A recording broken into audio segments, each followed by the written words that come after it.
Welcome, Horse Racing Nation fans, to our Insider video series in which we bring you the critical information you need to know to save time and cash more tickets at the racetrack. Hi, my name is Mike Shuddy, co-founder of Horse Racing Nation, and I am just counting down the days until that Del Mar meet opener. I absolutely love this meet. Now, don't get me wrong, they put on a sensational meet at Saratoga. Great quality, super connections, but I believe that the money that makes its way into the wagering pools at Del Mar is less informed and therefore creates a lot more value throughout the meet. And I gotta tell you, those Pick 6 carryovers, they have at least a couple of $1 million carryovers every meet to take advantage of. I've been playing and attending the races at Del Mar for the past 16 years, and I've learned a lot. This is a very, very tough meet. So, let's get started by sharing with you some very powerful handicapping tips that I've learned, as well as some very hot key angles. And we're going to all have a profitable meet this year at Del Mar. Let's begin first by taking a look at some of the juicy nuggets we've learned about the Del Mar synthetic and turf courses. 3 years ago, Del Mar converted their dirt surface to polytrack. Now, some trainers applauded that move, while others who had horses that preferred a much harder dirt surface did not. But overall, it's been a success. But it has changed the composition of winning running styles at the meet. For example, the running style of winners going the 5.5 to 6.5 furlong distance are evenly split among wire-to-wire, stalker, and closer types. Now that's a big change from the dirt surface, which was predominantly a speed stalker surface.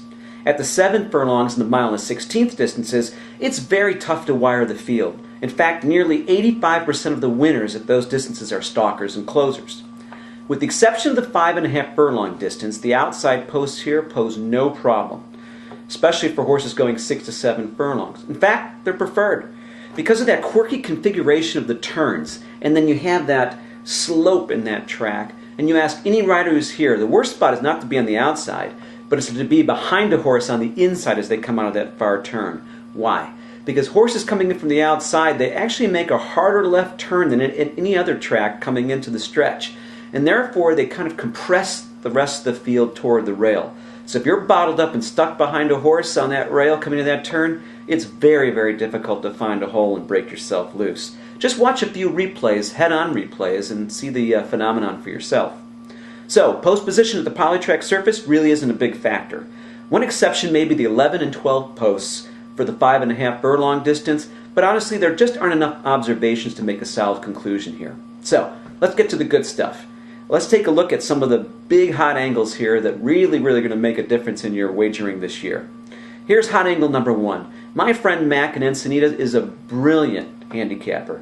He made the observation that the polytrack surface at Del Mar plays different on sunny hot days than it does on overcast, damper, and cooler days. Sure enough, on those hot days, wire and close stalker types dominate the winner's circle. On cool overcast days, mid-pack and closer types, they take the center stage. So, check out the weather before you start playing the races at Del Mar. Now, there's been much debate about the impact of the Pacific tide, and I got to be honest with you, I haven't seen any correlation, but I do know one thing for sure. There's plenty of evidence that supports this hot versus cool damp phenomenon. Now, hot angle number 2, bomber closers coming in from Hollywood Park that could not hit the board move up at Del Mar, especially at the 6.5 and 7 furlong distances. So, those 5th, 6th, 7th place closers you saw at Hollywood, they hit the 3rd and 4th place slots at Del Mar quite regularly and at huge odds, so don't miss out on that opportunity. Angle number 3. If you have the ability to project likely pace scenarios, races run faster than par early on provide some of the best exotic plays here at Del Mar. You'll see this happen most often in the claiming and the optional claiming races run at the longer sprint distances.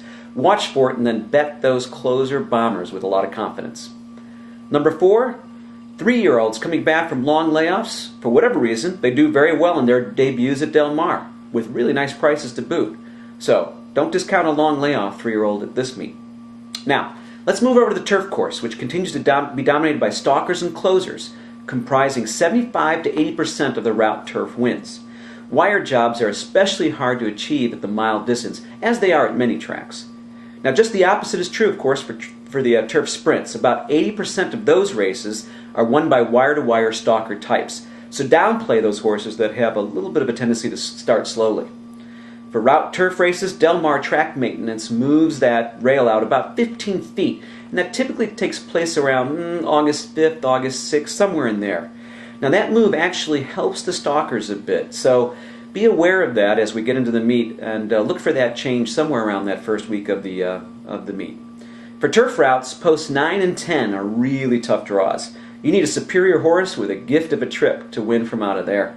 This is doubly true for those turf races that are carded at the 1 1/8 and 1 3/8 distances. In fact, for those races, you have to look no further than posts 2 through 7. Even the 1 post distance is a tough play, especially for those races coming out of the turf chute.